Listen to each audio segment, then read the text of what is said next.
Magandang araw mga kaibigan. Bigyan natin ng reaksyon, opinion itong post ng ANC. DILG Secretary John Vic Rimulya said he is not closing the door on the possibility of running for president in the 2028 national elections. Wow, ito na. Ito yung exact statement ng Secretary. It is a possibility running for president in 2028. No conclusion yet, but is a possibility. Of all the presidentiables, isa pa lang ang talagang klaro na tatakbo. That is Senator Risa Hontiveros. In a very clear manner, sabi niya, I am available for running for president in the 2028 election. So, sigurado, gustong-gusto ni Risa Hontiveros. Si VP Sara, possibility pa lang, yung kanyang official statement na pinapasinungalingan niya yung mga akusasyon ni Ramil Madriaga laban sa kanya, sabi niya na ginagawa lang nila ito para hadlangan ako sa posible kong pagtakbo presidente sa 2028. Ganon ang statement ni VP Sara. Binanggit niya yung possibility na tatakbo siyang presidente sa 2028. So, parehas din ito kay Secretary John Vic Rimulya. No conclusion yet, but it's a possibility. And to me, these are right answers. Huwag mo nang sabihin. Malala ko tuloy si dating Vice President Jejo Marbinay. Bago mag 2010 election natin yun. Napakataas ang kanyang rating. Na parang siya ng susunod na presidente.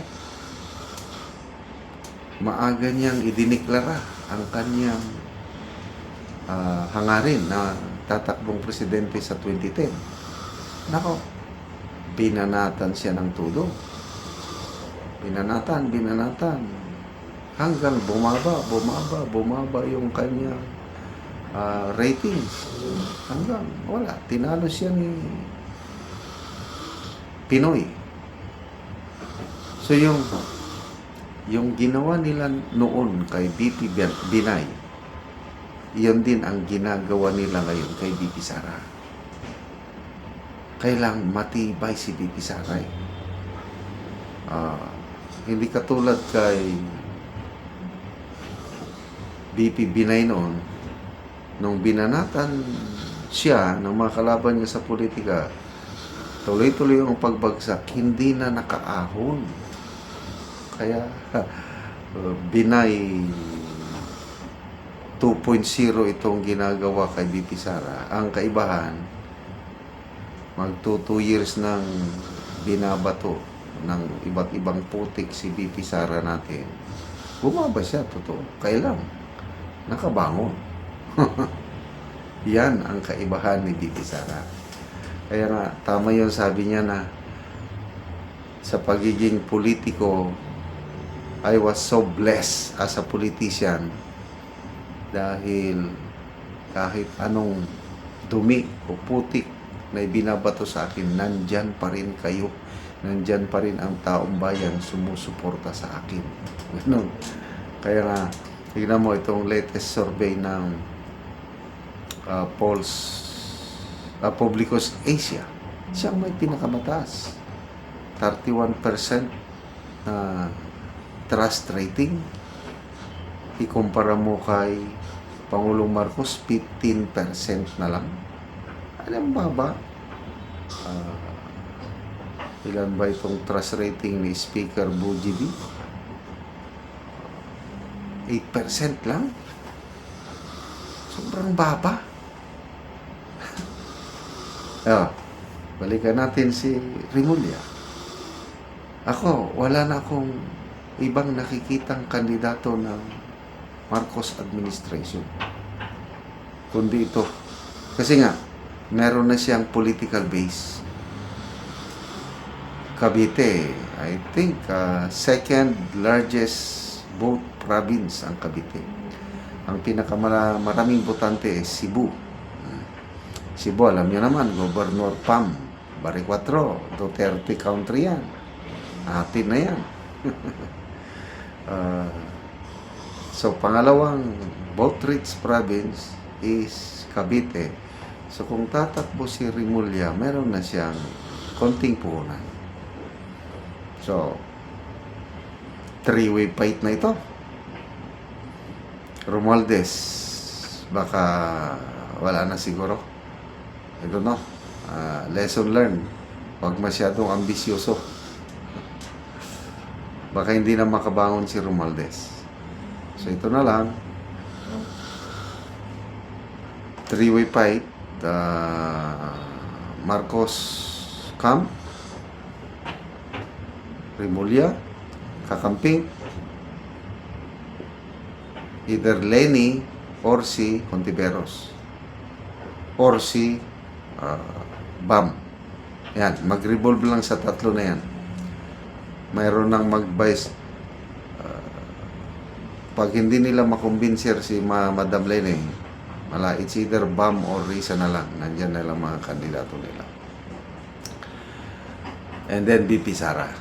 In a three-way fight, sigurado panalo si BP Sara. Kaya lang ang aim ng mga Unipink, kailangan daw nilang mag-unite. Yan ang sabi ni Trillanes. Mahirap talunin si BP Sara. Dapat mag-unite ang Marcos Camp and kakamping, makakaliwa, para mas malaki yung chances nila na manalo. Which I agree. Kailangan nilang mag-unite. But imposible, suntok sa buwan. Alangan naman na example, Hontiveros. Tapos, ang Vice President manggaling sa Marcos Camp, itong si John Vic. Or John Vic, Presidente, ang Vice President niya si Hontiveros. Kaya, sige, good luck po, Secretary Rimulya, sa iyong kandidatura sa 2020. Salamat mga kaibigan sa inyong pagsubaybay sa ating channel. Nakakatulong kayo ng malaki sa tribong Talandig ng Bukidnon dahil ang sweldo natin sa channel na ito pantulong po sa tribo. Namimigay tayo ng mga libreng yero at pako para makapagpatayo sila ng mas maayos na tirahan. Panoorin niyo ang video na ito. Hello mga ka-viewers, live to karon mo ni si ate mo taga Noguero. So mo ni ang ato pa ni ate.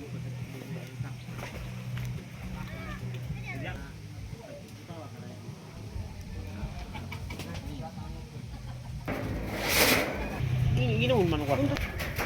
Dami tap. Bubusan bay.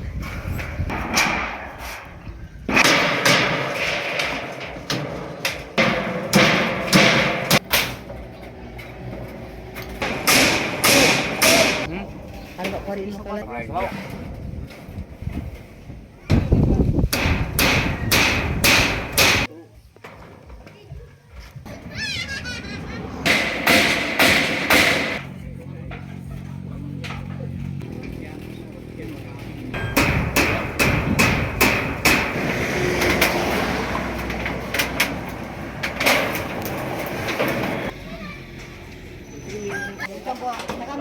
Gabag.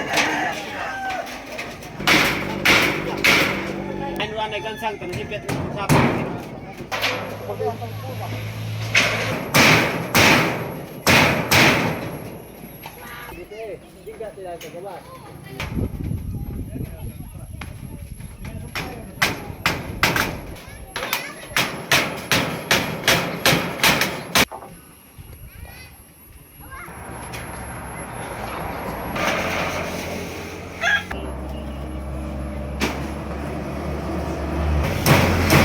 So, humanag yun o atop.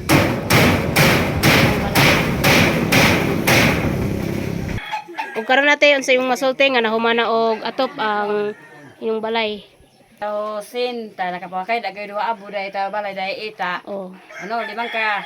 So pila na imong edad ite? 39 naman god. 39, so na kay anak. Kabalay. Na kay anak. Naa. O sa pila ka bukas, walo. So aya pagid mo nakaatop sa inyong balay, sa inyong abuhan lugar ni ninyo. Abuhan na. So mo lang abuhan nila ate ilang gihimo. So dako kayong pasalamat. Sige te, salamat po.